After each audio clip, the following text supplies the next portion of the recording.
going to get it. Dadgum fly in here. But anyways, welcome tonight to the Prepared Homestead. This is Travis, my lovely wife. Rivkah. See, it just flew by. There it is, right there. Right there. They get on the camera lens. You know, we live on a farm, and I think I'm going to make a T-shirt that says "Flies, they happen," and then or something like that for Homestead. Look, it's right there. See it? Drives me crazy. Anyways, welcome all tonight. Shalom, Moose Run Coffee. We've got North Carolina, Arizona, Willis, Texas in on the Rumble side. Okinawa, Japan. You're a long way from us. Mm-hmm. Wyoming, Virginia, Springfield, Missouri, Maine, Sealy, Texas, Raleigh, North Carolina. Just all over the place. All over the place. Well, how's everyone doing tonight? It has today was very warm, and fly's gonna drive me nuts in here tonight. I'm gonna pull out the machine gun, the belt fed, and it's in my face now. Anyways, what happens is because this office, I haven't been in here all day. I haven't been in here since yesterday afternoon sometime, so it probably got locked in here. And it's starving to death, and so it's just crazy around us. But hot today. It's starving to death. Probably. I don't know. These flies. And leave the fly alone, big fella. Well, when they get in your face and on your nose, I actually had. I'll tell a little quick personal story. It's a little gross, but it's a little traumatizing. Okay. Mm-hmm. Several years ago, I had a fly. This is crazy. Went in my ear and got stuck. It got stuck. Okay. And I tried getting it out. A neighbor came down and, he was like trying to flush the thing out. And we tried everything under the sun to get this fly out. And of course, the whole time it had actually gotten in like behind my eardrum. And of course that bzz, bzz, bzz, bzz, bzz, it was, I thought I was going to go insane. And anyways, the fly died. And I was like, okay, well, at least it's dead, right? Mm-hmm. Ended up getting a ear infection, and it completely closed off my ear. I couldn't hear for about 6 months. They had to go in there and do some drainage and everything because it was. I lost the hearing in that ear. So, yeah, it's like when I see him. You need an electric fly swatter, they say. Yeah, I need something. But anyways, all right. So today was really hot, but it's going to get hotter tomorrow. I think they're predicting like 102, 103 here. Sorry. That's fine. Which is crazy because 102. Yeah, just last week, this past week. I mean, if some of you watch, especially my morning videos, I was talking about how it was kind of chilly. I mean, you'd wake up and it wasn't like, oh, start the fire chilly, but it was chilly. It was in the 50s, and the highs, we had a few days that the highs didn't even get above 80. Mm-hmm. But I said, that was nice. I know, but I said in the videos, I said, this is the Ozarks. It's a reprieve. This is the Ozarks. It's just a break. Don't worry. For those of you that live in the Ozarks and they're new to the Ozarks, when that stuff happens, don't get too excited. Because that's normal, right? Don't check the weather. Yeah, don't be a man. Yeah, don't get don't get too excited because it will get hot again if it's this time of the year. So, 55 the other morning. That's right. It was about the same temperature here. Nice. Yeah, it's fake fall, says Grafted in Grace Homestead. So tomorrow, I think I saw like 103 is the predicted. Fake fall in Texas doesn't come until like October. I always thought it was like December, No, it doesn't actually get chilly, I think, until November. Right. Like late October, at least in the Houston area. And then up in Dallas, it gets a little chilly in October. Yeah. But yeah, like through September, it's usually pretty sweltering, and you guys aren't going to get that break, but I love it here. It's nice. It's been really hot up in the Northwest. Yeah. I've been seeing a lot of talk up there about just how hot it is up in, Montana and Washington State, Oregon, all that kind of stuff. So for those of you, Jam and Jake says it's 30 degrees Celsius Jam and Jake. in subtropical Jim and Okinawa. I'm trying to Yeah. remember that. That's, see, 30 degrees. What, that's around somewhere between 85 and 90, but I'm probably wrong. You know, we don't use that stuff very often over here, so it kind of you lose it. Someone says Rivkah looks good with a tan. Do I look tanner? Yeah, a little bit. Yeah. About 80. Yeah, that's what. Okay, that's about right. But yeah, Smokey from the wildfire, someone from Washington says that I've saw today, I guess they're evacuating more people. The other day it was something like 20,000 people that had to be evacuated, and now they're more. It's absolutely crazy. And you can call me the tinfoil hat wearing conspiracy theorist, but I'll own it. There's so much of this going on, and of course the whole global warming climate emergency thing is being pushed, and all of this crazy amounts of fires and storms and buildings catching fire and all these things that they're blaming to that. It kind of makes you probably not all accidental. You know, what is it? You know, I don't. You all should know by now. I'm not. But they're calling it a forest fire, though. I mean, the second one is aren't they calling this latest one a grass fire? But weren't they calling it a forest fire without forest? I don't know. There's no forest. I can't keep up with it.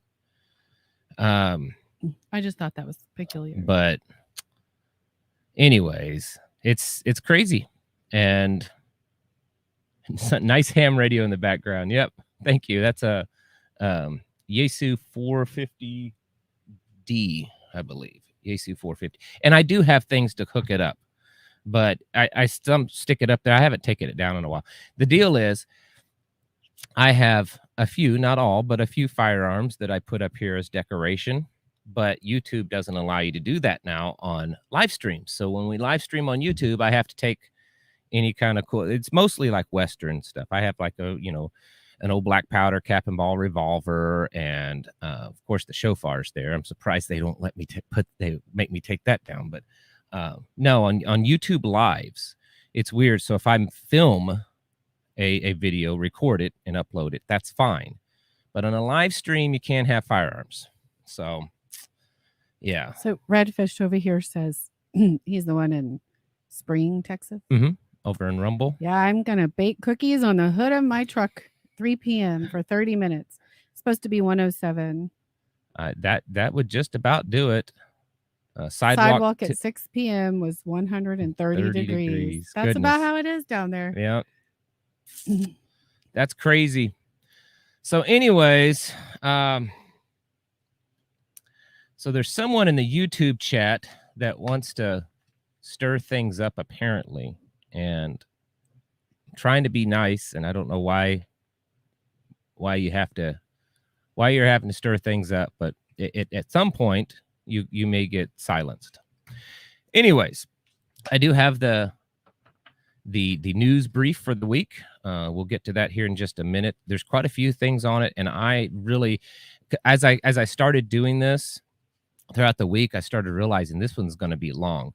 So I purposely tried to cut things out just to keep it from being too long. So we've got 59 items on the news brief for this week. So anyways, all right, Casey Hamilton is here. Florida has 4 seasons: hot, hotter, scorching, and hell. Hey, thank you, the Naked Savage show. That sounds like I've been to Florida. And the only, I think, redeeming difference is that there's more coastline in Florida than there is in Texas, I think, because it's, on both sides, which is nice. But like if you're in that northern part of Florida or more inland, it's pretty much like Houston. It's very. I saw a list today. It was one of those websites that neighborhood type websites. I don't know what it was called, but where you move to a neighborhood and you can get plugged in on what's all going on. And so this website keeps a list of like cities with the highest crime rates based on the reporting on their app. So we're not talking like actual FBI or police crime statistics. We're talking they're doing it based on what's being reported. And it was like the top 20 cities with the most crime. And Florida had no cities on there. And there were several people commenting like, we know this ain't true if there's no city in Florida that's on here. Because everybody knows, the Florida man, got to, remember the Florida man. Absolutely. The survivors in Maui still need prayers. There's so much stuff still happening there. And there's real people in the Nextdoor app. Someone told me that's it. Nextdoor app. There are real people stuck in the middle of all this craziness and all the stories coming out. I just can't even believe. Yeah, it is. Thank you, Naked Savage Show. Did you already say that? Sorry. I didn't want you to be forgotten. But yeah, it's crazy. Well, I just moved from Florida to East Tennessee because it was just way too hot. Way too hot. The last time I was in Florida, hundreds of children missing. Yes. Yeah, I heard that. Yeah. That there's a lot of children missing. Hey, Grandma Ginger is in the house.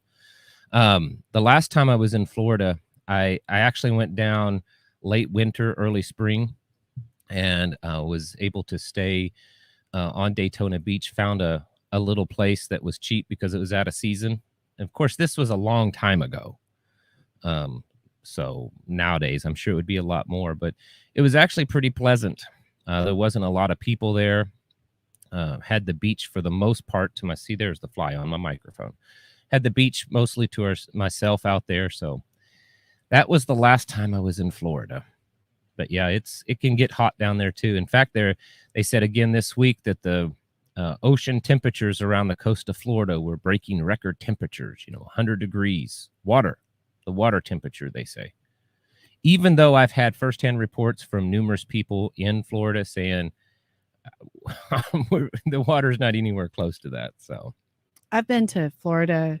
Somebody says, sorry, it's okay. I'm listening to you, but I'm reading too at the same time. And so my head doesn't always recognize that I'm not responding appropriately. I'm sorry. Somebody else said that the best time to go to Florida is between November and February. I've been there in April and it was nice. That was Orlando. Was probably but I've been to March when I was all kinds of places in Florida. Panama City. Yeah, it was probably early March when I was there last. All right, let's get on with the news brief. Okay. Sorry. That's all right. Get on with the news brief. I have a cool little graphic because I keep saying, I need a music, like a music to like a news, like that. So here, got this for you and see if you like it.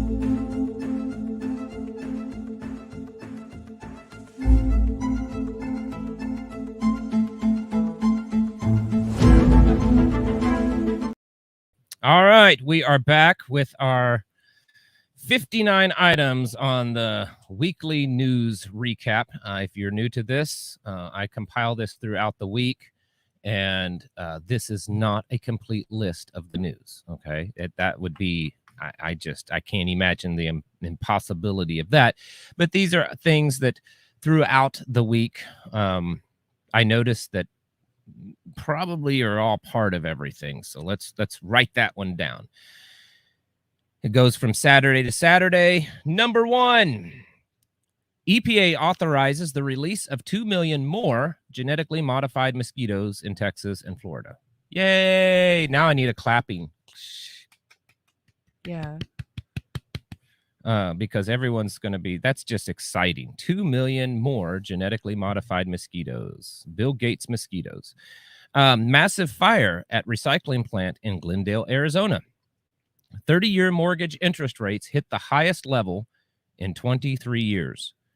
The United States and Japan announce a joint deal to develop interceptor missile systems for hypersonic missiles, meaning they're trying to intercept China and Russia's hypersonic missiles.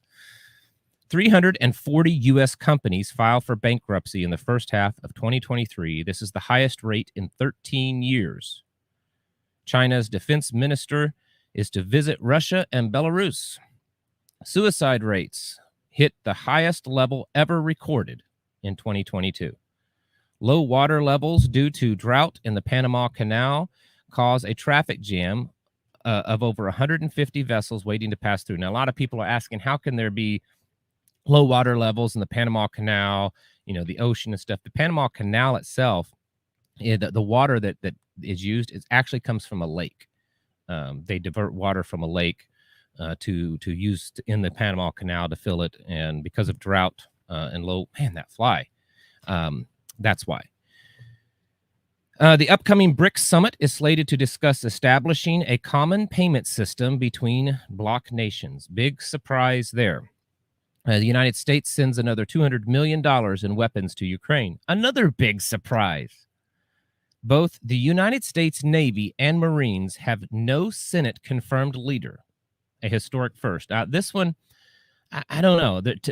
I can't put my finger on it, but both the United States Navy and the United States Marines do not have a Senate confirmed. They're the top ranking official over them. They don't have it for the first time ever. And maybe I'm just a little too conspiracy theory, but I just got to believe that there's a reason for that they're, some kind of continued takeover of our military or something.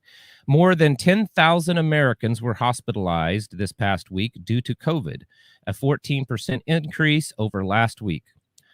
Wildfires break out in Sabine Parish, Louisiana, forcing the evacuation of local residents. Another wildfire. Judge upholds Biden's student loan forgiveness plan for 800,000 borrowers. A grand jury in Georgia issues 10 indictments of former President Donald Trump for election interference. I'm sure everyone already knew that one. Germany will provide $5.4 billion in aid annually to Ukraine until 2027. Well, I bet those German people are excited. In fact, I saw another report. It's not on here, but something like 2/3 of the German people want a new government. Like they're tired of it. They want a new government. Arrest warrant issued for Donald Trump for Georgia indictments. Fitch credit rating system has warned that dozens of banks may be downgraded, including J.P. Morgan Chase. Putin called, that fly. And you know what? And I actually don't say that I stink. I took a shower just before this, like literally just before getting on here. I took a shower. It's because I'm so sweet. Oh, Putin calls for closer ties with North Korea. A possible plea deal is in the works for Julian Assange, per U.S. official. Have you guys heard about that one? I wonder what's going on there or how that will work out. The inflation rate hits 3,000%. Okay, now we hear all this, 4%, 5%, 3% inflation rate. Listen to this one. The inflation rate hits 3,000% in the United States since the inception of the Federal Reserve banking system. So there's charts. You can go back to 1776 when we declared our independence from Great Britain, and up until the point of 1913, the U.S. money system, currency, was not inflated at all. It was the exact same. So if you had a dollar, which it wasn't a dollar, I think it was a shilling, but let's say comparable. If you had a dollar in 1776, it would have had the same purchasing power as a U.S. dollar in 1912. Okay? So since then, our currency has inflated 3,000%. It broke the 3,000% mark just recently. If you look at that chart, it starts to go up when the Federal Reserve Bank was created. But then in 1971, when Richard Nixon took us off the gold system, which the 52nd anniversary was this past week of that, it's just like a continual upward rise of inflating our currency. Russia launches test phase of its central bank digital ruble. NASA said that July was the hottest month on record since 1880 when record keeping began. Now, regardless of whether you believe that or not, they keep telling you it's the hottest month on record. It's the hottest day. Record keeping began in 1880.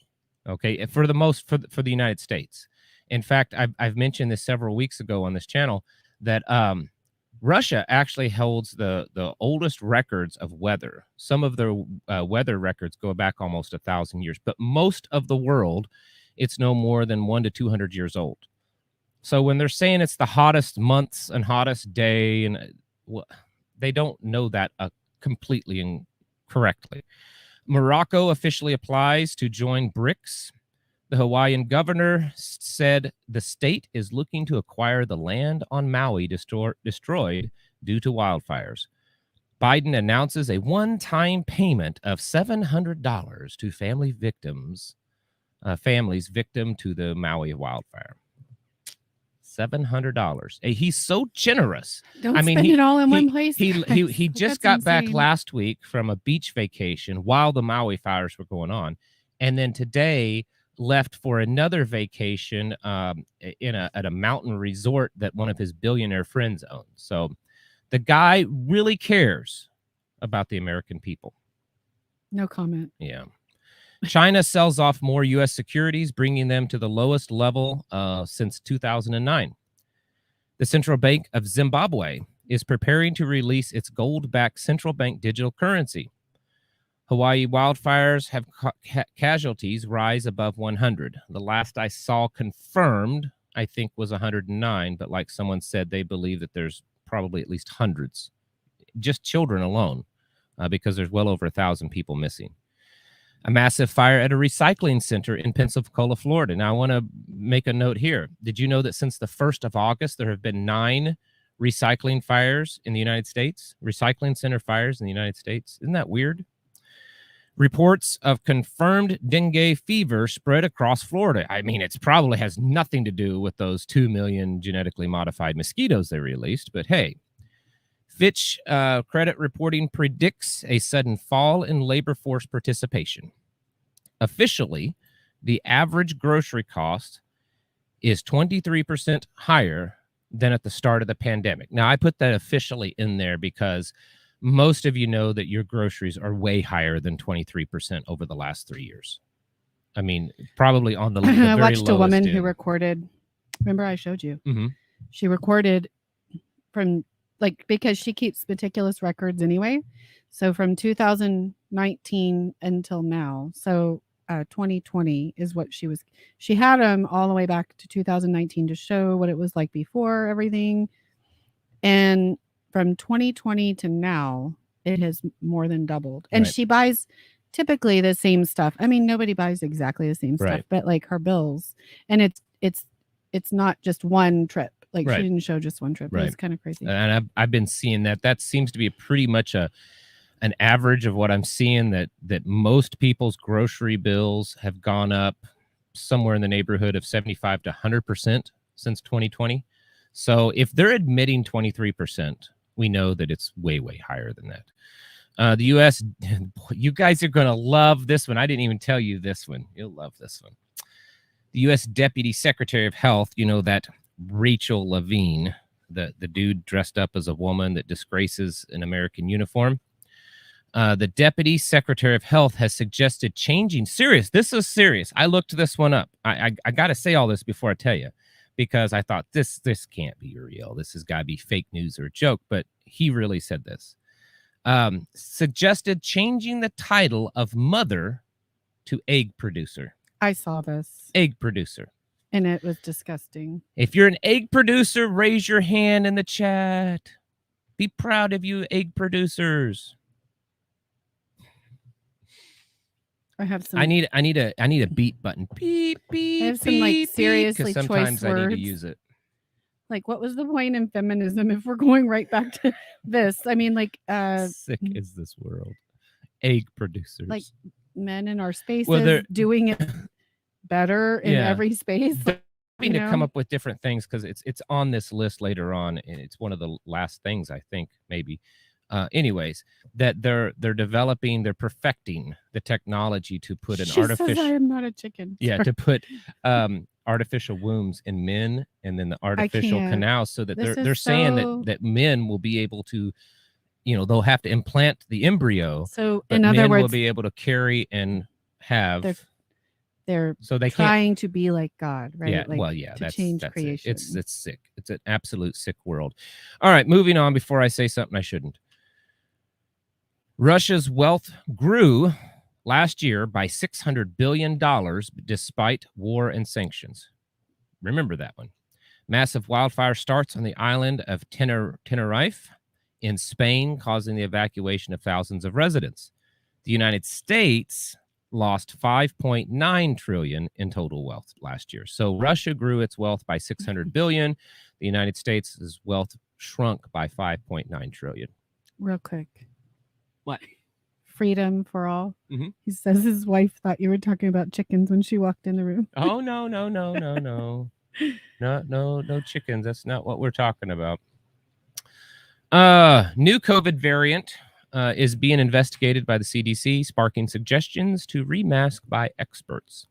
And I've noticed just in the last week, I've seen news clips from mainstream, news that they're talking, well, if you get around people, you should put a mask on. They're really pushing this. You should social distance. Mm-hmm. Somebody just said that. I think it's over here. Said that a friend of ours said that it was Rivkah, that a lot of COVID was spreading in Maui now because of all the hugs. Oh, I'm sure that's going to be it. And I didn't mean to say that. Real quick, I said something about feminism. I was just saying, what's the point in all this? Like, we destroyed our society so that men could still come into our spaces. Right. I'm not supporting it. Somebody says it's evil, and I agree with you. Yeah.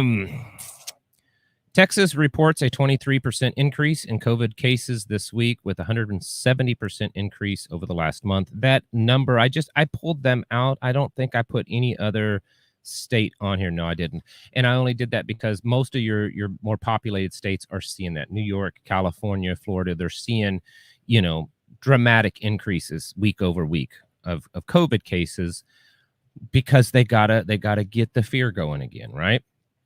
Pacific Storm Hillary. That's such a lovely name. If you ever have another daughter, don't you want to name her Hillary?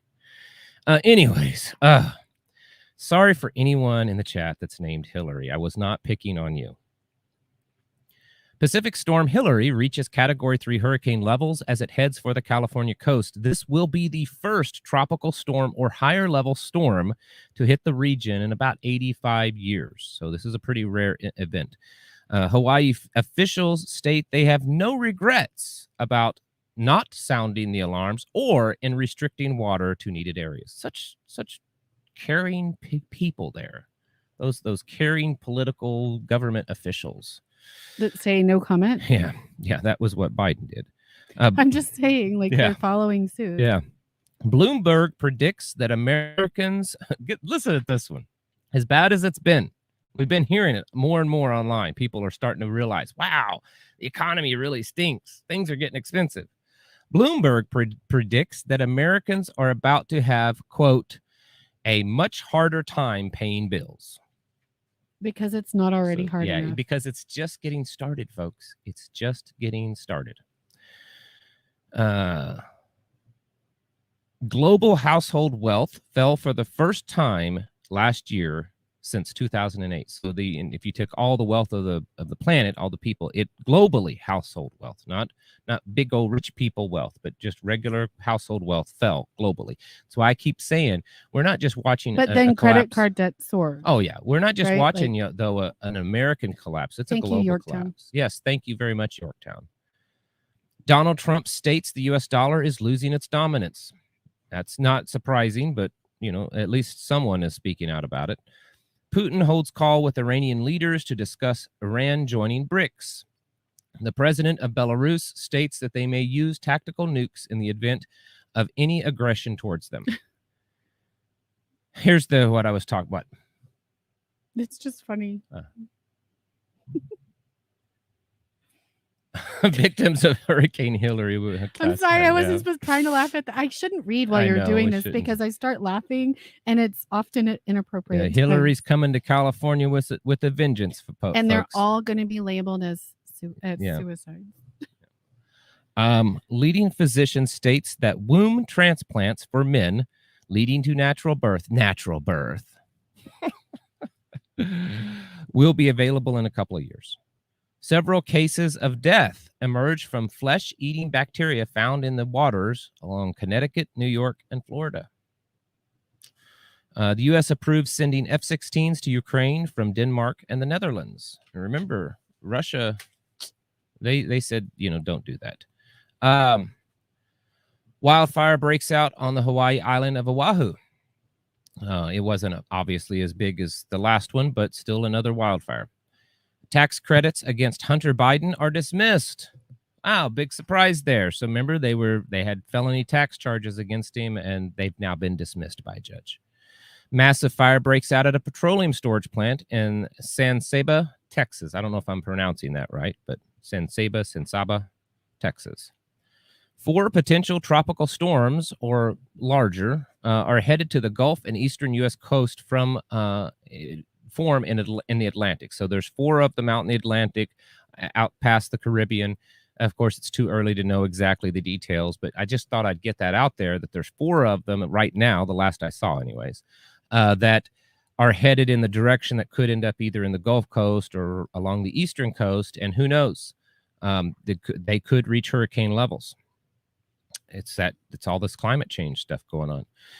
More than 20,000 Canadians ordered to evacuate due to massive wildfires in British Columbia. It is absolutely crazy what's going on. I mean, not just British Columbia right now, but all of Canada for this past year, the amount of fires that's been going on. Texas power prices, their electricity, have surged 6,000%. So if you take 6,000% and you add the 3,000% interest inflation from the U.S. dollar, that's some expensive electricity in Texas. Crypto markets lost $1 billion in value this past week. This one here is not as verifiable, but it seems to be it's going that way. A TSA and a Border Patrol whistleblower claimed that Biden administration is planning on reinstating COVID restrictions. This was released on the Alex Jones show, but there's been some things coming around that kind of indicate it's probably true, but we don't know yet. Basically, the story is that they contacted InfoWars and said that there was a TSA agent and a Border Patrol agent, and in some of their meetings, they were being told that sometime probably next month there would be some more reinstatement of certain type of COVID lockdowns and stuff like that. China starts military drills around Taiwan again. There's been seems to be an uptick of the amount of Chinese planes and ships going around Taiwan. And then last but not least, 61% of Americans are living paycheck to paycheck per new report. Which, again, is also not surprising because everything that's going on, it's hurting the average person. It is. And it's only going to get worse, I think, folks, when you start to look at what's going on, what the government's doing, what the banks are doing, and the fact that we all know that they're trying to push us towards the necessity of needing a central bank digital currency. They want the people to cry out for that. And that's what we're seeing happen. All right. Someone says Nomadic Time says I'm living edible to edible. Hey, Joe and is on here. Hey, Joe. It's one of our real world friend guys. So I wrote down some things. All right. Let's go for it. So you were talking about mosquitoes, and Rebecca over here says those mosquito dunk things really work. She puts them in her barrels around her house. And then everybody was saying over here, and I think I saw one comment over there, that the fly is a drone. Probably is. And also, I think that's...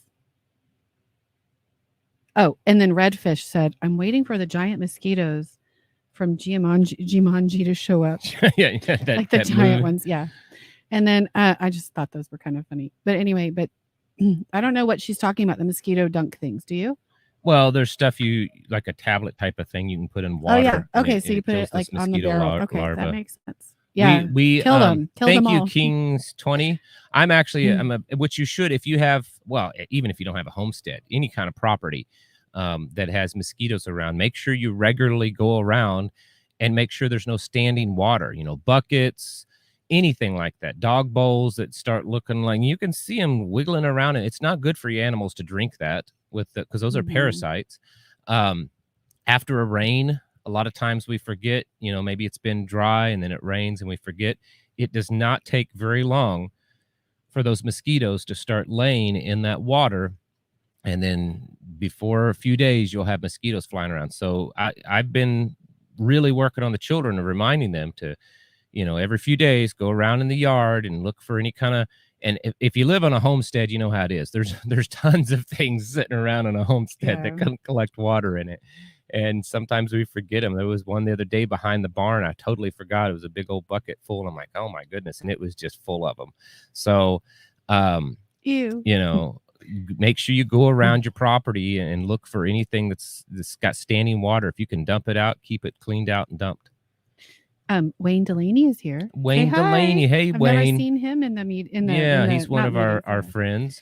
Dan Goodrich says there are fires in Spokane, Washington. 9,500 acres are on fire. Buildings are burning. There's one death so far. Medical Lake is under full evac. I didn't know that, but you guys have really been through it the last few years. I would say that's a lot.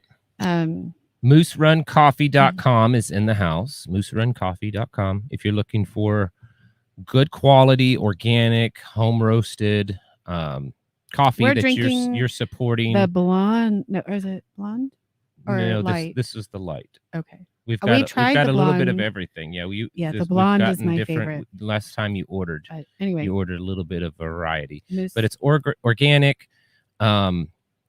They're believers like us. They're homesteady prepper kind of people. So when you buy coffee from them, you're supporting that also. Plus, you're getting really high quality coffee. The mosquito is the Louisiana state bird too. Yeah, Moss. Thank you, Moss Nomad. Thank you very much for that. Appreciate that. So, Lantern terrorists starting all the fires, very likely. I don't disagree. Lantern of Liberty said that he met with the bankers for the first time this week on the property.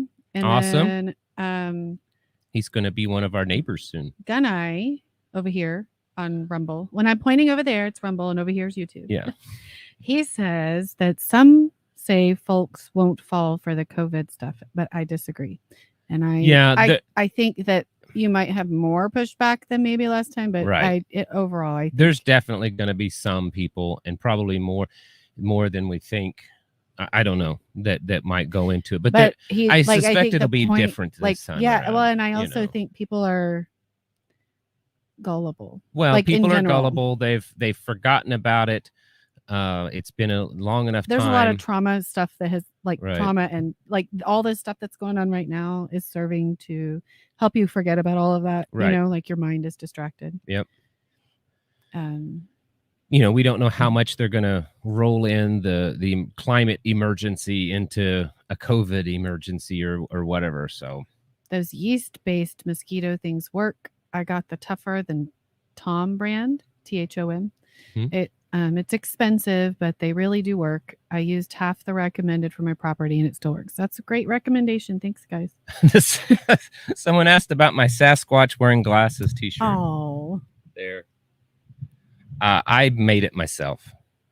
Well, I mean, I didn't make it. It's just I designed this and then had just the t-shirt. Are y'all still wanting that shirt? We still hadn't really I'm decided. I'm gonna get a poll. Yeah, we still hadn't really decided of whether to sell it. And I was doing. I thought about also black ink on like tan, or obviously my typical green. But yeah, it's just something I made up. Well, the actual beard, I sent a picture of me to a friend of ours and their daughter. How old is she? 16? Yeah. 16. Yeah. She's 16 Precious. and she's very good with computers. So I And sent it to her. A wonderful young lady. Yes. And we have some seriously talented daughters of friends. I know if the whole world was based on the young people in our group, I would be like totally positive. We have teenagers in our group that put the adults like to shame. her daughter, like their daughter, the one that does our, not this shirt, but our shirts. She's so talented, and she does this kind of stuff too. It's a little different. I know. And then the other friend, what's the channel called? Nostalgia, I think. Yeah. I think.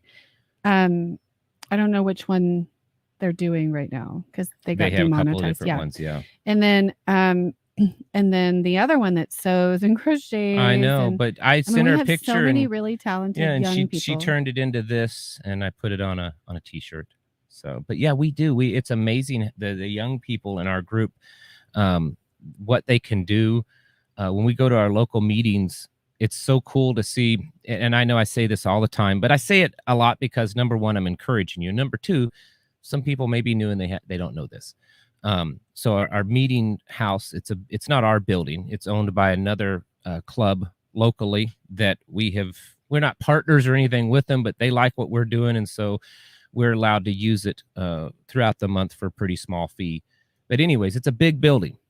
And so in one part of it, we have, where we sit and we do a class and, or listen to someone speak. But then the other half, it's set up for like an open market. And there's all kinds of tables in there and Sanctified Supply Company. We wear their shirts all the time. That's Moose. He's Sanctified Supply Company. He's another one of our amazing T-shirt people. And then a good friend of mine. He's a coffee person. Right. He's talking about the T-shirt, our T-shirt friends. But we have a lot of tables set up, and we allow anyone. There's no fee or anything. We don't, as a group, we don't charge for people to set up to sell things. And it's amazing. Probably about half of the tables that are set up are young people. That it's things that they make, services. Maybe they're sharpening knives. Maybe they've made little fire starting kits, small little first aid kits, all this kind of stuff. Or they're bartering. And I mean, some of them, you have to watch these little kids, man. They'll swindle our children. Man, there's some swindling little. We've heard that we have one that is really good at negotiating. Yeah, they're negotiators, I'm telling you. But anyways, it's really cool to see a lot of the small businesses. Yeah, we do have a lot of little businesses in our group. Yes, and so we encourage that. And so, speaking of our group, now our group They're saying is not, it looks like Santa Prepper. Santa Prepper, yeah. I've been. That's why I'm going to do one that's not in white. The group that we're talking about, I mean, we started it, but it's its own separate little organization, right? It's its own little organization. And the main meeting is this coming Sunday. So if you have attended in the past. It's the same time, same place this coming Sunday. We have a really good speaker coming in. And so I'll give you a little, I'll give him a little plug real quick. Dan wants to know if you'd like hats. At the meeting? Yeah. If you want to bring some hats to the meeting, that would be great. You can sell them there. I highlighted it. Well, you were talking. I didn't want to interrupt you. But the guy that's coming to speak, he's a veteran. He worked in special operations in the Army, and then also in the Defense Department in intelligence. So he has a very detailed background and knows a lot of stuff. He's been all over the world, has a very colorful combat history. And he's also the founder and owner of ironsurvival.com, which I talk about on here. And he teaches in-person training and online training of like combat defense stuff. But he's also been doing a lot of going to homesteaders places and it's the 27th. helping them figure out how to defend their homestead. And so he's coming on Sunday, and he's going to talk about that. So it's excited to hear that. So this guy's a professional, and he knows this stuff. Somebody said that there are so many Torah observant or Messianic people moving to the Ozarks. There's a lot. That the realtors are calling them the string people. The string people. No, there's a lot of us. But yeah, so that's this Sunday, the 27th. If you can be at the meeting, if you've been before, like I said, it's same time, same place. If you've never been and you want to come and you live in kind of South Central Missouri, because that's where it's at, shoot me an email and I'll get back with you by the end of the week. I'll get back with you in the next few days so that you can come to the meeting. 85 degrees wherever John's at. That's pretty warm. Let's see who's Exodus Survival. If you're trying to get information about the meeting, just put in all, guys, when you're needing meeting information, put it all in caps. Meeting information. Yeah. Like on the because title we get of hundreds the subject of the email. Yeah, I get of emails a day. It's really hard. Are we all Freemasons? No. I mean, I can't speak for everyone in the chat, but we aren't in our group. I mean, no. It's an interesting question. Yeah, it's awkward. No, we're not Freemasons.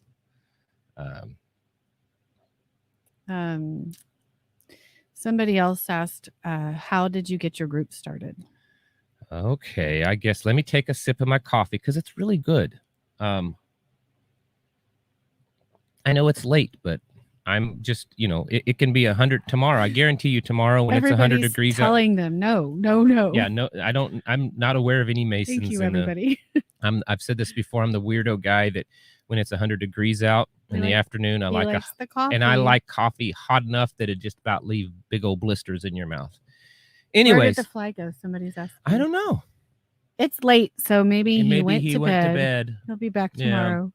Anyways, been here since yesterday, I think. So, someone asked how we started the group. So I'm going to tell you that, and then I'll tell you something else because I wasn't going to talk about this tonight because it's not quite ready, and I hate to talk about things that aren't quite ready yet. But I'll go ahead and give you a little sneak to preview to what I'm doing. We started the meetings almost 3 years ago, 2.5 years ago or more. And I know a lot of you say, well, it's because you got this YouTube channel. Well, at that time, 2.5 years ago, my channel was still very small.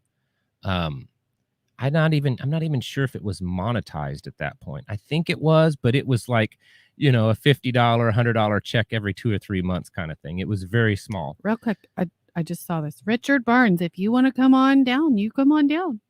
He wants to help build our buildings for us. Yeah, absolutely. Yeah. Okay, sorry. So anyway, we wanted to start a community for a few reasons. And I put out information to some people that we knew in the area. And then I mentioned it on a YouTube video. And one other family showed up that we know personally. And so we literally just sat outside under a pavilion and just talked for a couple hours and went home. And after that, we kept having these meetings, and we would have like 10 families, 15 families. It wasn't that big, right? But it didn't take too long to all of a sudden we went from like 10 families to 200 people. And we were scrambling around trying to make sure we had enough food and drinks and stuff for everyone. And it's just grown. And I know that the YouTube channel helps a lot. But every month there are people showing up that have no clue that I have a YouTube channel because word is being spread about what we're doing. And that's because of the channel. I also offer, if any of you are starting a community and you want to, you're okay with it being publicly announced. I won't give out details, but I would. I'm sorry. I just was trying to. But I will. We just asked that we don't talk about it. Yeah. The location of our meetings. Yeah. Publicly. Yeah. We don't put the locations I just was trying to delete that. But anyways, so I would be willing to, mention your meeting where it's at, if that's what you want. And then they can, if anyone wants to know, they can contact you. And you've done that. I've done that for a lot of people, and a lot of people have done pretty good with their meetings of getting people involved, finding people in their area that'll come to it. But that's really how we got started. And it's now its own little thing. we're have organized it more to where it's not our thing. It's not like part of our business or anything like that. It's its own standalone private entity, private organization that we do. Now, what I am working on, and I have so much time on my hands, but because doing this, it's not just the meetings. And I talk about the meetings, but there's other things that we do that I don't. You have a men's group, and well, the meetings is really just a small part of what we do. Yeah, when it comes to the local level, but we don't talk about it, and it's not because we're doing anything criminal. We're not doing anything bad or wrong, but operational security. We don't. I'm sorry. That's all right. We don't want people to know things that we're doing, and online crazy people, Antifa and stuff showing up. So we do a lot of other things. The main meeting, that's the public thing that we do. And so because of that, both of us, it's nearly a full-time job to just communicating and organizing and orchestrating all the things that we're doing on a local level. But anyways, I should know better. I shouldn't have done that. Y'all just what we're going to be doing is I'm working on building a new website for the business. Okay. So I'm building a new website for the business. It's getting close to being done. And then I'm building also a website for the Prepared Homesteaders of the Ozarks, which is our meeting organization. And while there's not going to be a lot of details on there because of operational security, there will be a way for people to contact us through that website if they need advice or help or something, trying to start something in their area. So, and we've replicated what we're doing here in several other areas. So there's that. I don't know why up here I just realized it says StreamYard up here. I don't know why. There we go. I just realized the StreamYard logo was on our live stream and it shouldn't have been. Oh. But anyway, so, and I know that for a lot of you, it's, you say, well, there's no one around me. I get it. We thought that for years. And I hear that all the time from people, and then they do find someone. And there are many ways. We have a website, tphnetwork.com. It's free. It's a social media website, a free speech social media website that we own. We pay for it every month, and we own it. And it's kind of like a Facebook. It has subgroups in it. You can get on there and look for people in your area. Say, hey, I live in, North Central Kentucky. Is anyone else on here? And then you can kind of talk privately and possibly, get something going. So we have that. Viking Preparedness, his Patreon, which is, he puts out really great content on Patreon. If you sign up to his Patreon, every month people will list, he starts a thread that every month people will list any type of prepper homesteading meetings in their area. And there's always dozens there. So there's that. There are a few other websites, like prepper type websites.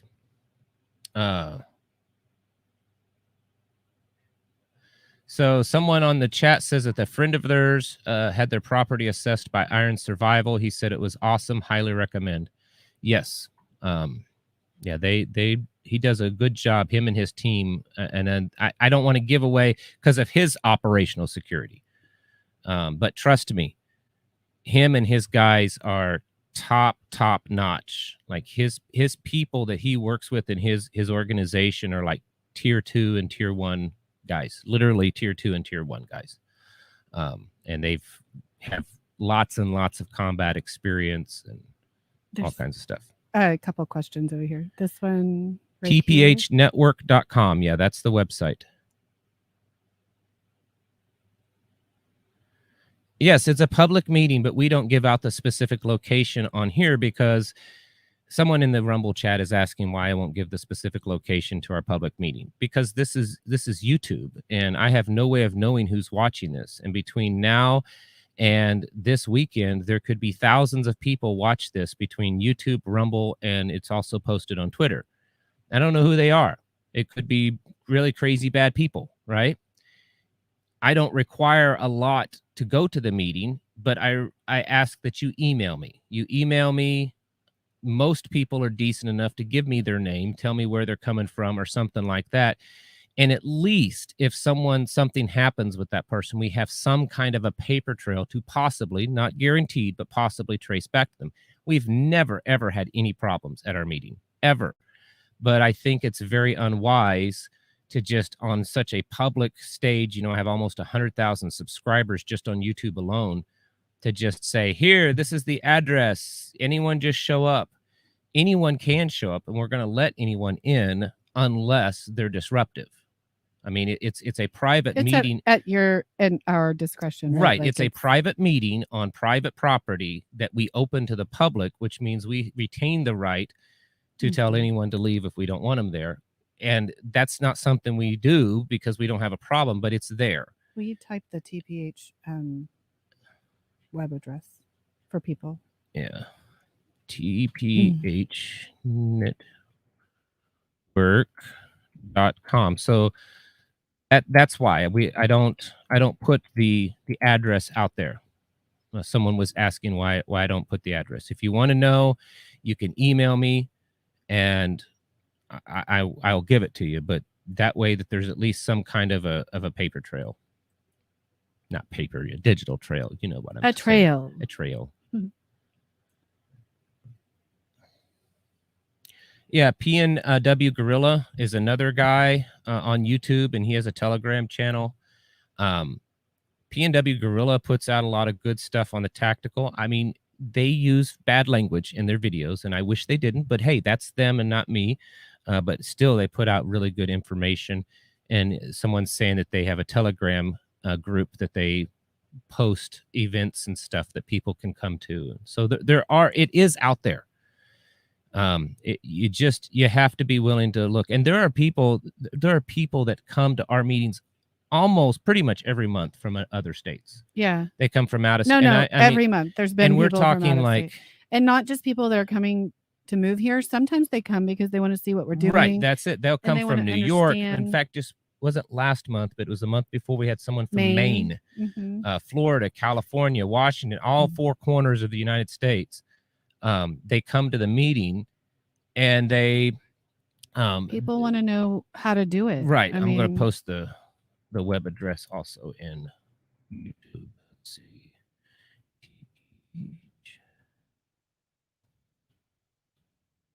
And so people will come and they'll learn how to do it. We've had other organizations that are kind of like-minded, that they'll send representatives of their organization to us. Look, hon. Can you give a shout out? Good deed for the evening. It's really sweet. Well, hi, Andrea. Hi, Andrea. She's watching right now. So Andrea she didn't have the ability to say hi, so somebody else. Okay, so someone let us know that Andrea is watching right now, but she doesn't have the ability to say hi. So I just wanted to say hi to her. Hi. But it's possible. It's always possible to have a group.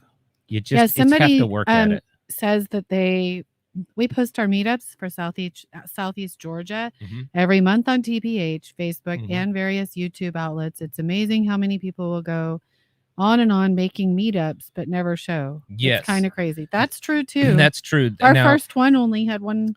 We had one family. Iron Survival. Hey, we were just talking about Iron Survival. Someone even commented that they have used Iron Survival services and they were very, very well pleased. The Georgia one, I believe that's Cats and Dogs Homestead, right? Am I correct? That's the Georgia. Go down to right. Or who is it? No, right here. Go down. Keep going, babe. Right here. No. Oh wait, sorry. Whoever is the South Georgia, and I get your information all the time. If you are in the South Georgia area, they are very active there. And they do things. I've never been to them. I live so far away, but I would love to come down. Right here, Savage Hunger. Okay, maybe that's who it is. South Georgia. There's a lot of stuff going on in Southeast, in Georgia. And so if you are if you're in that area or you're willing to travel, like if you're in Florida or if you're, over in Alabama or whatever, and you're willing to travel, I mean, I've never been there, but they send me their emails. Oh, he's saying yes, that he runs it for them. Okay, I see their emails what is and it, their cats and dogs. Yes, their activities. They do a lot of stuff. Like when I see when they'll send me a notice. Sometimes they'll do like 1 day, 2 day, 3 day things, and they'll send it to me, and I'm like, man, I wish I could go down there. That looks so much fun. Like they're really doing a lot of cool stuff. So if you're in the Southeast Georgia area, I would definitely get a hold of them. And even if you're like a little too far to participate with them, I can't guarantee this because I haven't talked to them. Somebody says, how far south in Georgia? I'm in North Georgia. You can get on the TPH network. On TPH network, they post their stuff there. Cats and Dogs Homestead. I don't know if it's under that on there, but anyways, even if you're too far away to be part of their group, you might be able to talk to them and see if they would help you. Maybe you're an hour or two away, maybe they would help you and advise you on starting something in your area. Most people, that flies back. Most people in this community are very friendly and want to help other people do the same thing. So genetically engineered mosquitoes, they're everywhere. But anyways, someone says they're waiting for approval on are you talking about TPH network? I haven't been in there in a couple of days, so it's probably my fault. But I can get on right now. Well, I'm not connected to the internet, but I can get on here right now. Somebody else said just sent a request to TPH. And I will approve those requests. And they sent a request. That's how efficient I am. Let's see here. Hit that button. I gotta go to the admin stuff. I'm going to approve your TPH network requests right now. There they are. I see them. All right. As of this moment, all the membership requests for TPH network are all caught up. So there. I'm not in that a whole lot because I'm just really, really busy. But there's like, I haven't even looked in a while, but there's like 7,000 or 8,000 people. Let me see. That's not the right button. And neither is that one. There we go. 8,157 members on TPH network. So there's a good chance, an increased chance, that you'll find someone that's not too far from you. Having tier 1, it's not it's someone says that having tier 1, tier 2 guys involved is a serious threat. Most are former company. That's not always true. In fact, most guys that are like Green Berets, Army Rangers, and I've even met a few like Navy SEAL guys and stuff that they're on our side too. These are guys that was in, not necessarily recently, so they've been very indoctrinated. I mean, that's not exactly true. Can it be? Can some specialized military guys be part of the CIA and be a danger? It's always possible, but it's not always that way. Do you think that black powder rifles are a good investment? Yeah, I think so, especially if you live in an area that you have saltpeter and you can make your own black powder, which is natural in the ground in some areas. They got approved. Yay. Yeah, you got approved. Bill over on Rumble, I got him approved inside a TPH network. So he's good to go and get in there. And everyone should understand that you are not sure location. Yeah, so Robin says that, everyone should understand that you will not share the location of your meeting. the way things are today, it would not be a question. It should not be a question. Anyone who isn't locally probably wouldn't be attending anyways. I'm too dense to be indoctrinated. Someone says I suggested Premier Body Armor. Mm-hmm. Reach out to you. A project for preppers. Oh, I don't think I've heard from. I get emails almost every day from companies. Oh, like they're saying that they suggested that they reach out to you. Oh, that they reach out to me. I suggested that they reach out to you. A project for preppers. Yeah, I mean, I might talk to them. I get emails every day from companies, and the vast majority of them I just don't want to have anything to do with, partly because I'm only going to support a company that I completely believe in and would trust for myself. And then I also just don't want to be like, buy this all the time, unless it's something I think people probably should look into. And when I promote a product, something that you would buy, right? But also when I promote a product, I want it to be, because I'm not trying to get people. I know times are tough. I know it's hard. I know it's fine. I mean, we're living it too, folks. We are living it too. We're not any better off than anyone, probably less than most of you. So I get it. And so when I have promoted a product, I don't want it to be like, oh, take money out of your bills and buy this. No, I want it to be something that many of you, not all, but many of you are already going to buy. And I'm just saying, hey, maybe this is, an option for you. Like if you're already going to buy gold and silver, maybe this company would work good for you. If not, that's fine. You're going to buy ammunition. Well, here, I've got a link. This company might work for you. They sometimes run really good specials. You tend to vet things as best you can. I mean, if you make a mistake, you're happy to admit it. But like the cameras that we've used and you've talked about, or well, I don't make anything off of that, but I do VPN. Remember, you went to all the trouble to find out which one might be best, right? And then like for the food stuff, right? Like what's the best deal and bargain for what you're getting, especially if it's not it's supposed to supplement. It's not supposed to be like right. Yeah, everything. I don't think that emergency freeze-dried food should probably be the only thing you have. I believe it's a good immediate fix, but not, like, oh, the only thing I have is freeze-dried food or MREs. Probably not a good idea. Someone asked if I think the U.S. troops will stay in Niger. I did see something that they were working on evacuation plans for some of U.S. troops, but I don't know about all. But then I also saw that there was a 2-day summit, I think Thursday and Friday, for all the surrounding nations that they're planning on going in. So I don't know. Niger, it's another proxy war getting ready to start. Another proxy war. Somebody says that they just joined TPH if you have time to. Oh, they joined it after I approved. Man, you guys are so demanding. Do I sound like a Gen Z or something? Oh my goodness. So much work. Yep, there's some requests.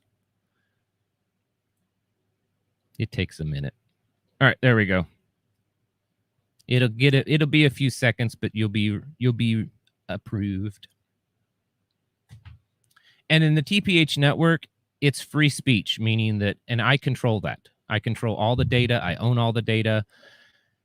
And it's free speech, but it's also family friendly. So that doesn't mean you can get in there. Free speech doesn't mean you can be vulgar and mean and hateful and rude and all this kind of stuff. I don't, if someone drops a 4-letter word occasionally because they're frustrated or whatever, that I don't care about.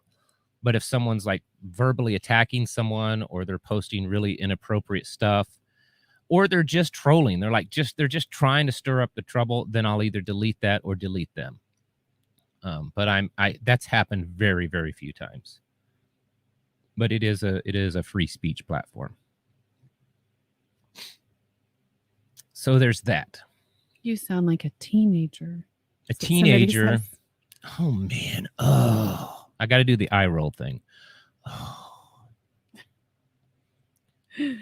we have a teenager currently living at home, and we've raised teenagers. So trust me, we know teenagers. But the baby girl is like, I think, in that way. Oh my goodness, the little girl, the littlest one of the family. She's a little spitfire. I'm telling you what, you're not little girl. If she wasn't so, daddy's little girl. But she's a sweetheart. No, she's actually pretty sweet, but she just knows how to get to me too. Joshua Ryman, thank you so much. Says God bless. Says we are, well, I don't want to say all this because it's like bragging on us. He's saying that the two of us are pure of heart and all this. Thank you so much. Thank you for your kind words. Yes, you are so kind. But no, and I'm saying I made a little girl sound. She's not bad. Okay? No, she's not. She's got big personalities though. Yes. She's about she's like, and she is so she's smart. not a 5-year-old, but like she's a very little girl in a very grown up, like she's an old soul. Yeah. And I do feel like she's a little mature for when it comes to like figuring things out in her head. Yes. She's way advanced than the boys, and she uses she's that. Quick and very quick. But that's what I just mean, like our teenage son doesn't do the eye rolls as much, right? No, she's definitely more of that. Although he's got his own teenage stuff going on. Right. He's 15 years old. What can you say? I mean, yeah. Someday you love them. Someday you're like, why can't you get your act together today? But you still love them.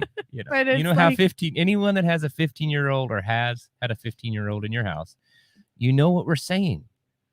You love them, but there's still some days you just want to, what in the world is your problem today? You're very welcome for the acceptance on TPH Network. Like our little one, though, she's got like business plans. Oh, I know. She's got all this. She's actually working on starting her own business. And she's motivated, and she's asked for help coming up with the name. And I recruited. She's super creative. A friend to help me with that.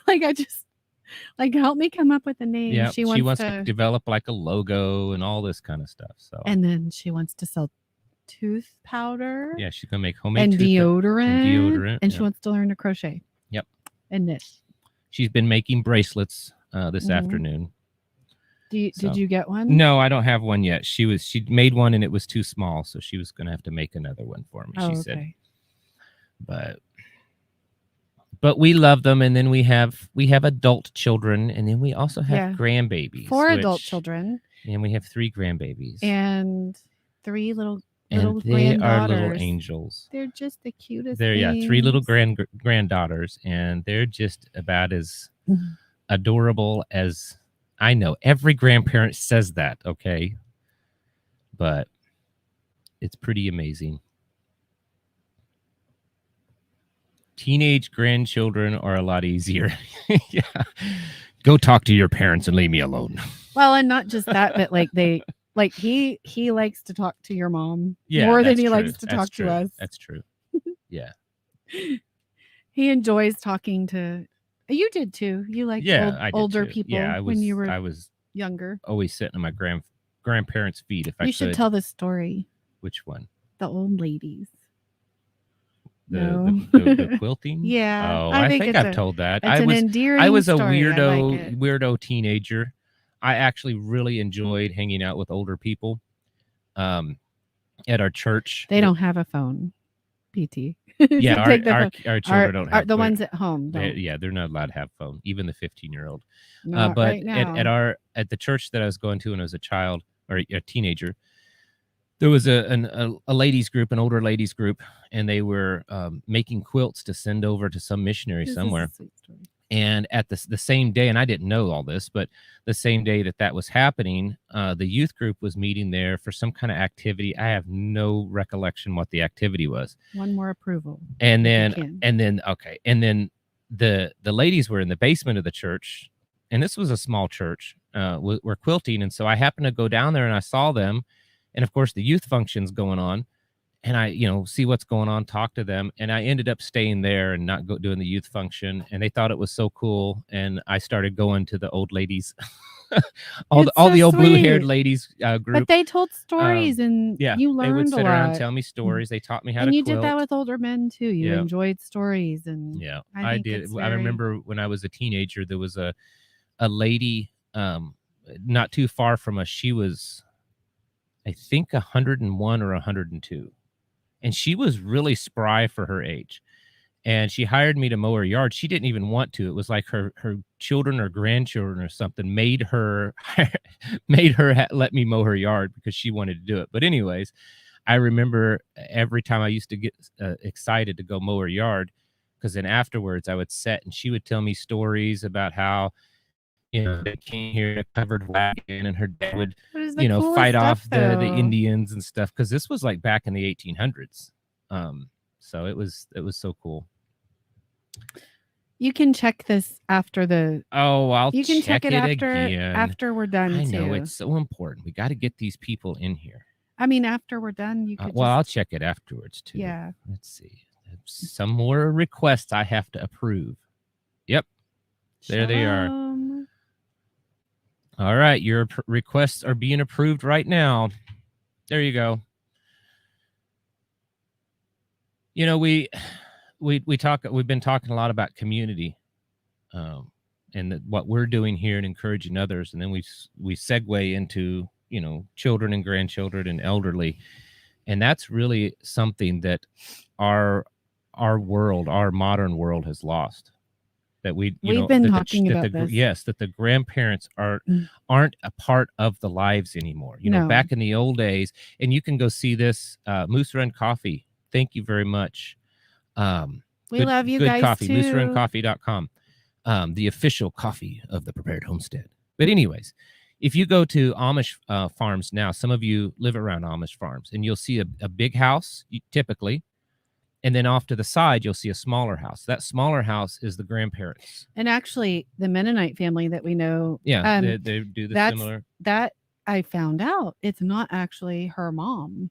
It's somebody else that's in the community. Yeah, the community is so important. That used to be normal. Yeah, that was normal. Okay, my mother grew up, and the children live within walking distance. Right, my mother's in her 70s, let's see, 77. She'd kill me if she knew I was telling you this.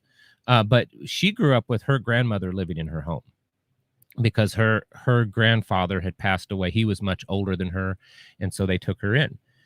And I have a few memories of my great-grandmother when I was a young child, but that was normal. So the grandparents were raising the grandchildren, not like it is now where the parents are not responsible. Like an integral part where, nowadays, a lot of times you'll see where the grandparents are raising the children on their own because the parents, they lose custody of their children. They're in jail. Or the grandparents are not involved at all. Or the grandparents aren't involved. It's the opposite ends where we should be, is that you have a complete family unit, and you have grandparents there with them. There's an epidemic too of estranged adult children too, who I think have been encouraged through, I don't know, whatever has happened culturally, to just throw away the old. Mm-hmm.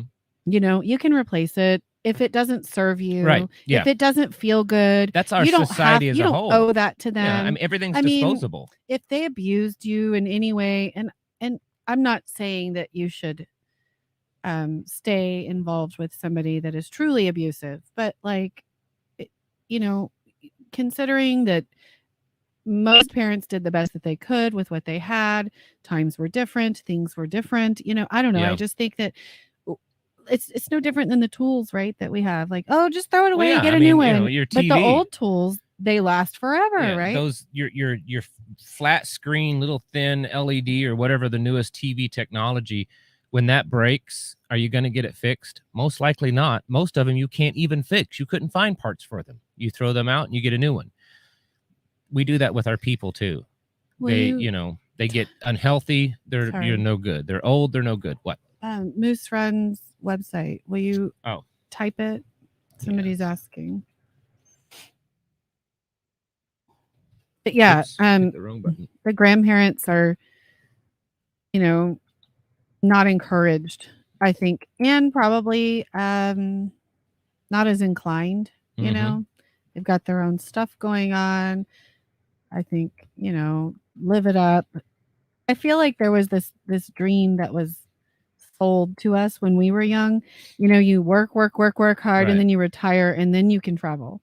You devote your life to your family and everything else. But it's like, I don't know. I just think that it's a multi-pronged attack on the family, certainly. But the grandparents and aunts and cousins missing are a huge problem. Yeah. I said in a live stream, not a live stream, in a morning walk, I think it was one of my walking videos. Mm-hmm. And we've been having this conversation a lot.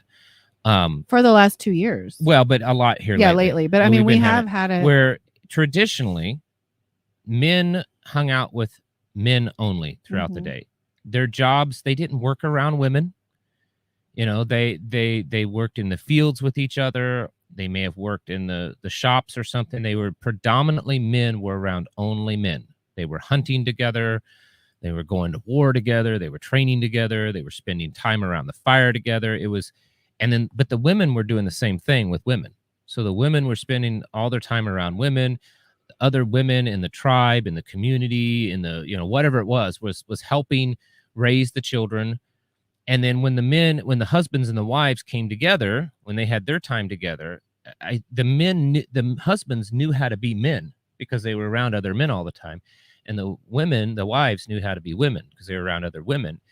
And it made their time special and enjoyable. Now, you have all these feminized men that are around women all the time. They're either around their wives or they're around other women at work. And more and more, even men that they may not consider themselves feminized, but we have a very, very feminized based, whatever. Well, and I said this society. before, and there's somebody that I follow that posts about this, but I said it before.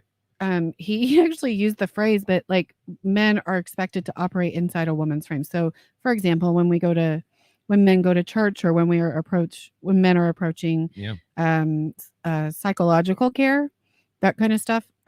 It's like, let's talk about your feelings. Like, men, they don't respond well to that. Feelings. And we don't want to it's not that men don't have feelings or want to connect with them, but that's just not how most men are wired, right? Like but it's been encouraged, and that, again, it's a multi-pronged attack, right? Yeah. Like it's what's the first line of defense though?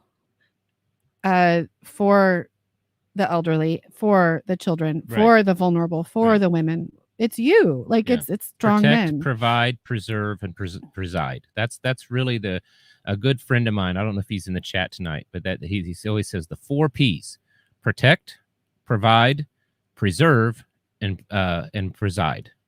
So you need to protect your family, protect what's yours, provide for them, be the provider,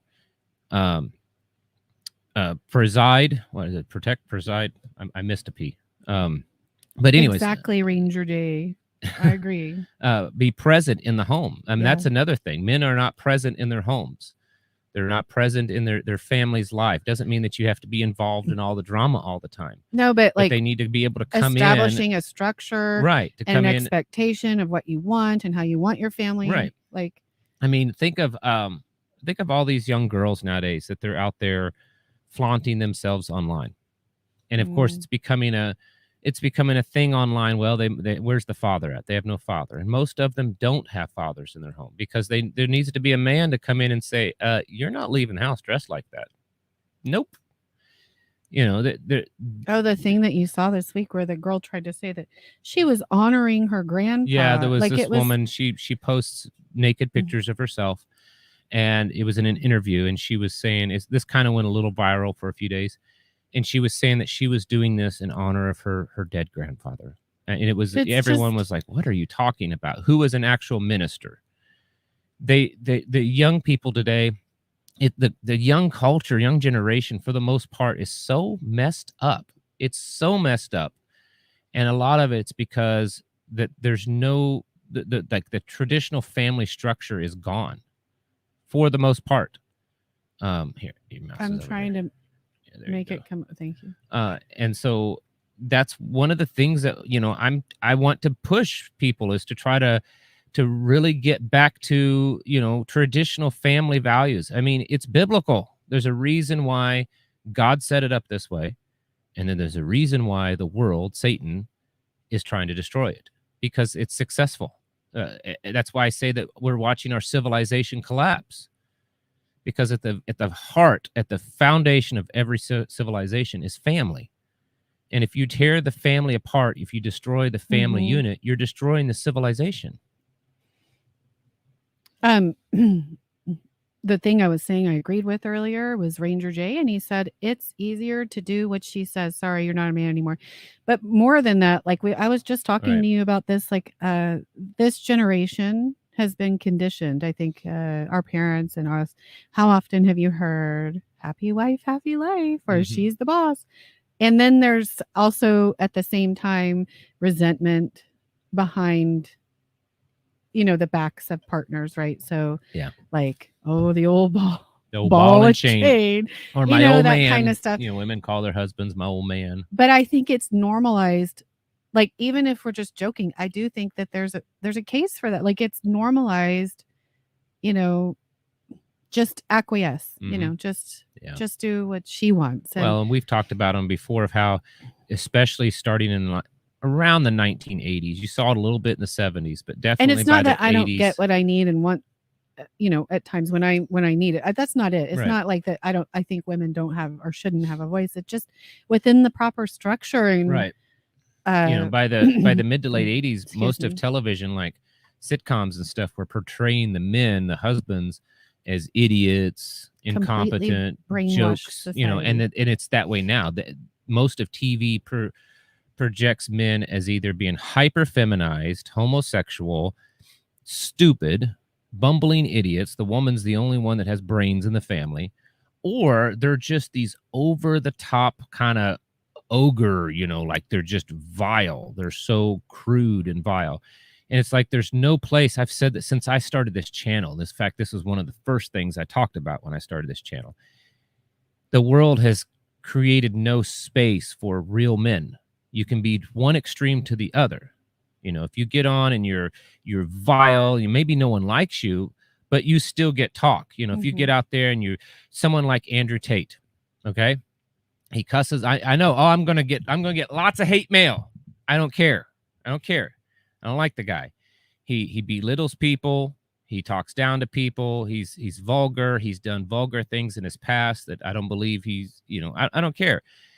That's okay to get popularized or hyper feminized or weak or a joke of a man. But where is the place in our society that's popularizing someone like John Lovell of the Warrior Poet Society? A very godly man that he appears to be in everything that he does. He's a family-oriented man. He is a warrior. He has a sensitive, dog. He has a sensitive side. He has a poetic side. He has a creative side. He's very intelligent, and he's a warrior, and he's a family man. Where is the place in our society for men like that nowadays? Thank you, Anarchy Tattoo Studios. Says, once learning about the ideological subversion, you realize all of these things are attacks to destroy us from inside out. We are being taught to be a cancer to ourselves without even knowing it. Keep up speaking. That is absolutely right. You are 100% right. We don't have to worry about being destroyed by the Chinese or the communists or the Russians. No, because if they've got the men, the men, it's pornography. Yep. It's alcohol. Yep. It's food addiction. Yep.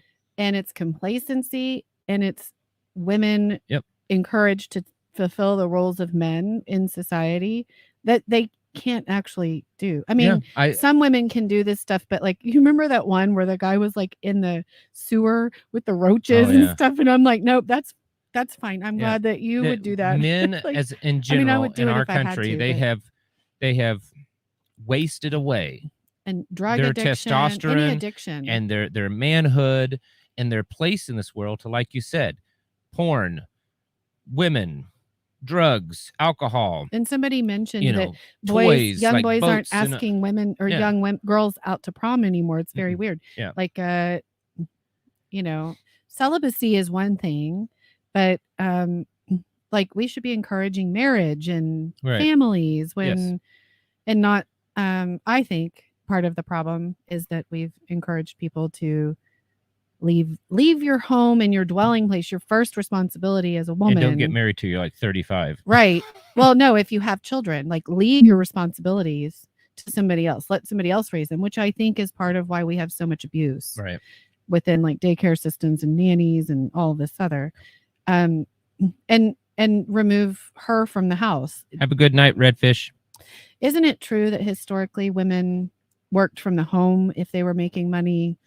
Like they did that sort of thing. They either worked from the home or they were working in a business that the family owned. You know, like if the husband was a shopkeeper, they may help him. It was highly, highly unusual and rare for a woman to work, for a married woman to work for another man. If a woman worked for another man, it was something like a school teacher that was single, or a nurse that maybe she'd already raised her family, maybe she was widowed or she was single. That kind of stuff. There was a reason why things were set up this way. And like the last comment, yes, this is being done on purpose. I believe with my whole heart, because this is a system. It's no different than the genetic modification stuff in our food and our bodies and all this. They know that there is something special there in God's creation, right? I don't know that anyone listening would disagree with that. They know that there's something there special in God's creation, and they want to pervert it and destroy it. It was done once before on this planet, and they're trying to do it again. Also part of God's creation, actually the very fundamental basic of God's creation when it comes to humans was the family unit. That was really the first, aside from actually making everything, that was the first thing he created when he created Eve, was a family unit. And he knows that that's the very foundation of everything, all the truths, our society, everything. The family unit is a perfect representation of our relationship with the Almighty. And so that's why they want to destroy it. They know that if they can destroy families, if they can weaken men and convince women to go out on their own and convince the children that they hate their parents and that they're so confused about their personal lives, and if they can completely implode the family unit. And then once that's done, they have achieved victory. You know, they don't need Chinese troops parachuting from airplanes like in, Red Dawn. They don't need nukes to fall. They don't need EMPs. They don't need any of that. And that's why we're watching our society pull apart. I've said it so many times. Even if the economy was great, even if China and Russia and all these other things weren't threats and pandemics weren't threats, just watching what's going on in our society is enough to tell me that our civilization is collapsing. So these two men are talking about how hard it is to find a woman that isn't a feminist. I would not want to be single right now. That isn't a drama queen or a control freak, or I think fulfilling masculine. Like I feel like many women feel like they have to be masculine. Yeah, right? There's some single women in our group. Yeah, not a lot, but there's a few single women, and they're good women. But I just wanted to encourage them, because you once thought that was just never going to happen. I sat in a very dear friend of mine that I haven't seen them on here tonight, but they're on often. They are some of the closest friends I've had in the whole world. And I sat at their kitchen table drinking coffee, and I told them she looked, they're older than me. They're old enough to be my parents. And she's like, you really should try to remarry. You're young, you have a lot to offer and all this kind of stuff. And I said, I have no interest in being out in this dating world. And this was several years ago. I mean, it wasn't nearly as bad as it is now. I said, I have no interest in that. I said, do you realize how hard it would be to find a woman that believes like I do, thinks like I do, is willing to have a family, family, and to live the lifestyle that I want to live? That's like this unicorn. It doesn't exist, right? And I told her, I said, if the Father wants me to remarry, he's just going to have to plop one right down in my lap. And the very next week, a friend introduced me to her. So be careful what you wish for. And you put up a challenge to God the Father, and you might just But I think call that you out there's a on that lot one. to be said about relearning our roles, like relearning how to be feminine woman. And I don't mean like looking feminine. I'm talking about like, y'all don't get mad at me, but like letting a man open the door. Yeah. And allowing him to open No, jars. she didn't literally plop down in my lap, but it was close enough. I'm just saying that and men should be able to do those things without feeling ashamed or it used to be if a gentleman kept a door open for a woman, even when I was young, like very young, that she would say thank you. Yeah. And now I see it so many times where they just walk by and they don't even make eye contact. They don't say thank you. And sometimes they'll even say, I don't need you to leave that door open for me. Yeah. Oh, yeah. Like, I've it's had just it happen. really, it's a strange I've had women thing. older than me. If I, say ma'am, like, yes, ma'am, out in public, I'm not your mother. What in the world? I mean, I grew up as That's about how it is. I pray for patience and I get tested every day. Yeah. I grew up that as a young boy, that if I didn't hold a door open for a woman, my mother or father or both would have popped me in the back of the head. Our sons, that happened. We don't get we don't pop them, but we just tell them and they listen. Well, I would if I needed to. Right. If they didn't, but they listen. And, yes, they take it seriously. If they didn't really do that, yeah. I mean, it was like, it's a stern, and I'll do it right in front of people, not to embarrass anybody, but just, hey, you need to open the door for her. Right. Like, she's got her hands full, or it's a young lady. You don't slam doors in people's faces. You just don't. And if somebody says, I don't need you to do it, you say, okay, have a good day. You just move on. It's not worth fighting. We talk often. We worry about the fact, we've got a 15-year-old and a 10-year-old boy still living at home. And what is it going to be like? I mean, if it's this bad now, what's it going to, just the simple thing of like, how are you going to know that they're an actual woman, And it is sad. See, David Potter says, if you try to open a door for a woman, most will shy away from you. Yeah. It is sad. Like, this should be. It is. And what did you tell me when we were courting? And we did court. You said, I want you to expect me to open doors for you. If I want you to hold me to that standard. Right. I just think that that's a feminine thing, right? To allow somebody. Yes, I can open the jar, but I sometimes just want you to open the jar. Well, we've been on here for a while. I'm getting saddle sore from sitting here. So probably going to call it a night. And yes, Anarchy Tattoo Studios is hitting like the nail on the head tonight. Where do we see? Up a little bit further. Keep going. Yeah.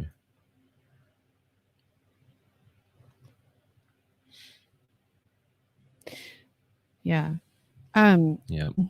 In reality reset here. Mm-hmm. I was a 20-year survivalist, single mom, just survived 42 years of abuse and a part of this community. I just found my soulmate this year. I love my husband for being a real man and taking us in. Yep. And that's another thing I think that, you've probably seen these things going around where women think they're all 10s now. Like, what is this? Like, when I was growing up, we were like, we thought we weren't, like, I look back at pictures and I'm like, I can't believe I thought I was the F word, like really big, like I was a pretty small person, but I thought I was bigger than I was. And I thought I was uglier than I was. Like fat. Yes. We don't want to say it. Word, not the other F word. I thought I was wanted really to clarify big. For our listeners here. I thought I was like bigger than I was. And most women my age would tell you that. Well, experience. yeah, I can remember. But now all these women, I'm like no humility at all. Yeah. Like, I was a husky kid. I was 12 pounds when I was born. I'm 6'2" now. I've been 6'2" since I was 13. So I've just always, you can see me pictures when I was 5 years old. I'm a head taller than anyone else. So I've always been a big kid. And I used to get made fun of for being this big fat kid. And yet you look at pictures of me when I was a child and I'm not fat at all. I'm stocky, but compared to children nowadays, not anything at all. Yeah, 5'3" and 300 pounds, and what says it? You.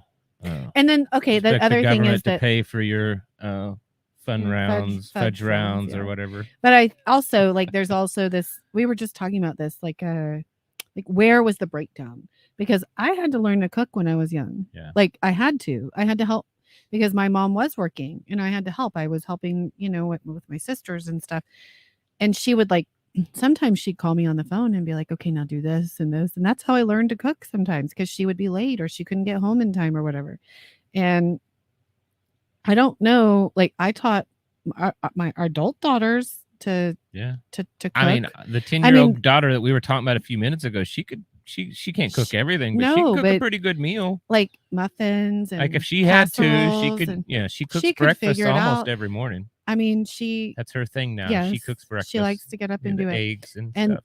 They chop onions, and then our son, the 10-year-old, and the 15-year-old, they all know how to cook. I think it's a really important human thing to learn how to do. They all have they all kind of have the little thing that they do all the time. So like the 10-year-old boy, because they're twins, in case anyone, boy-girl twins, on Fridays for Shabbat, it's for Saturday morning, but on Fridays he makes muffins from scratch, not in a box, not a mix, completely from scratch. He makes the muffins. But I was talking about specifically, I think the breakdown started a long time ago, and I think it targeted. I think that I think the real efforts, because suffragettes was not anti-suffragettes was actually a really popular movement. I did it that was part of that podcast that I did with you, that I talked about that. That was actually the biggest movement. Suffragettes were not. And so I think that was probably the beginning, but the hugest thing that I think really was a catalyst was bringing women out of the homes for war. But specifically for cooking, I was talking to him and I'm like, hit the thumbs up button. Help me figure out how these young stick it to the YouTube algorithm. Women have proudly worn this like a badge. I don't like to cook, and I won't cook for him, and I don't know how. And if people can't even do boxed stuff anymore. Oh no, it's just I just was trying to figure out. Our generation had to do that. Why did our generation not pass that along? Why did we not teach that to our children? Do we really not? We were talking about this, our mothers. It was rare in both of our homes. If we got a chicken pot pie, it was because it was like a fast night. Or something was going on and she didn't have enough time. Right. She worked late or something. There was always something. It wasn't here's mac and cheese out of a box. No, that was unheard of. If we had mac and cheese in our home, my mom cooked it from scratch. That was just the way it was. Instant potatoes was not a thing. No, the first time I ever ate instant potatoes. Yeah, because I didn't. My mom even made her own salad dressings and all that kind of stuff. But that's a lot of the culture that we grew up in the South. We both grew up in the South, and that was pretty normal for us. I agree that both Sunday men and women should be able to back each other up. Sure, however, absolutely. there are a couple comments up higher where one of the ladies was like, look, I'm so glad that I had my husband and my sons, because my daughters couldn't have lifted the cattle that we were butchering and hanging the meat. Right. I mean, there are things that men can do that we really cannot do. But there's, the cross training, I think, is totally fine. There's nothing wrong with that. But I do think, and we do that. Our sons learn how to cook, and our daughter learns how to work with the animals. And maybe she's not feeling too good, and I cook a meal or something like that, or I just do it anyways. But I do think a household runs much smoother when there are defined job roles in the home. I know that's so antiquated. And it's so bad to say nowadays. Yeah, but I think that's okay. But again, this kind of man that you're talking about, that you are, there's no place for you in society. No. So you may as well just do it. You've seceded already, right? Secede from society. Yeah. You guys are making me hungry. I'm going to have to cook you a meal. I'll get with your wife and we'll figure something out. Yeah. But yeah, there's that's really, I think, aside from the spiritual. Now, of course, there's the spiritual degradation. I don't want it, because we need to get off of here. And I think most of you would agree that that's at its very core what we're seeing happen. This spiritual degradation that's moving us further down the field to the end times. But I Celine think that said the same things I think that we were saying. Right. But I think the first physical manifestation of that spiritual degradation is the destruction of the family. It has to happen there. And that's why we're seeing it. We've been seeing it happen for a long time. What was it? Something I showed you the other day. I say there's a war, and it's on the hearts and minds. It's for the hearts and minds of our children, but you are the first line. Yeah. And if we can remove the women and the men, they put them, they put all the black men in prison. They got all the white guys to divorce, and they don't have custody of their kids, all this kind of stuff. I was showing her the other day, and this was just Texas. I don't know if this is true in every state, but I would suspect it is, or at least in most states. It used to be in the state of Texas that if a husband and wife got divorced, unless there was some extenuating circumstances, custody of the children was 50-50. That's just the way it was. It was just 50-50 custody.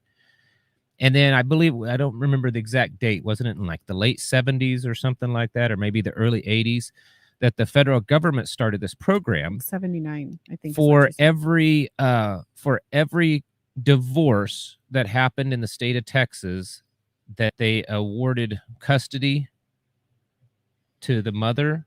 They got, what was it, something like $1,000 a year or something per divorce case. It was very low, but it added up. It was like the state, not the person, the state of Texas. Oh, I see what you're saying. The state of Texas received $1,000 in federal money for every divorce that the woman received, primary custody, and received child support through the state. And then all of a sudden, it was like overnight, all these judges are awarding the mothers, the children, and child support from the fathers. And then, of course, the state is something like $500 million a year of income that the state gets from that program that still exists. So that is, there's definitely an effort to destroy the family. And we need to be aware of that. All this other stuff that we talk about, that we're prepping and stuff, family destruction is a real thing. And, what's the, what is it to gain the whole world and lose your soul? What does it, the purpose of to gain the whole world and lose your soul? It's kind of the same way with the family. If you're doing all of this prepping, if you're doing all this, but yet your family is being destroyed from within, kind of defeats the purpose of it. Get your houses in order. That's why I say it. That's why it's on your screen right now. That's why it's on my t-shirt. Get your house in order, not just the beans and rice and the bullets and stuff that you stock up on. Because if you're not taking care of that, then in the end, none of it really matters, does it? Hey, there's Sherry and Gary tonight. You guys are late. We're actually just getting ready to get off of here. Yeah. So I hate it that I hate that we're getting off just as you got on here, Sherry. But yeah, taking care of our families and keeping our families together and bringing our families back together. Those of you that, you're starting to see your family, is starting to kind of be pulled apart. You've got teenagers, you got children, maybe they're adults that's, they're going down the wrong path. We need to do everything we can to bring that back. Bringing our families back together on a biblical foundation, in a structure that was established by the Almighty Creator Himself, the Most High. He established this structure. If you don't like the fact that the man is the head of the house, and that, well, you need to take it up with the man upstairs, because he's the one that created all that. That's how He established it. So there. Anyways. Oh, he's taking his a call from his mom. Oh, he's taking a call from his He's mother. Talking to his mom. Okay. Talking to his mom. Well, you tell him and mama that I said hi. All right, guys and gals. We're going to get off of here. Like I said, I'm saddle sore. It's been almost 2 hours. So nature's calling and I'm saddle sore. There. All right. You folks are amazing. We love you all very much, and you are a blessing to us. Make sure you still have your ice cream paddle. Oh, Cindy Green. Okay, well we can get that from you. Actually, I need to get a hold of you about something else, Miss Green. I have a question that Mr. your Cheddar Pepper your Prepper. name popped into my head, so I I'll like get your a hold of you name. soon. Mr. Cheddar Pepper Prepper. Mr. Cheddar Pepper Prepper. You're welcome. But remember, preparedness isn't just the stuff that you're buying. It's not even just the training that you're doing. In fact, it's not the most important. That's not the most. Those are support systems around what's most important. Community, and that's your like community, your family, and then your personal yeah. relationship with the Most High. Yeah. That's the most important. If you can nail that stuff down, and mentally preparing yourself for the other stuff, the bullets, the band-aids, the beans, the rice, that can come with it. But make sure you start getting that stuff nailed bullets, down. Band-aids, beans, and rice. Yeah, something like that. That's a slogan. It probably is. Maybe we need to make a t-shirt. I'm telling you. All right, folks. Thank you all for watching. We'll catch you in the next video. Good night.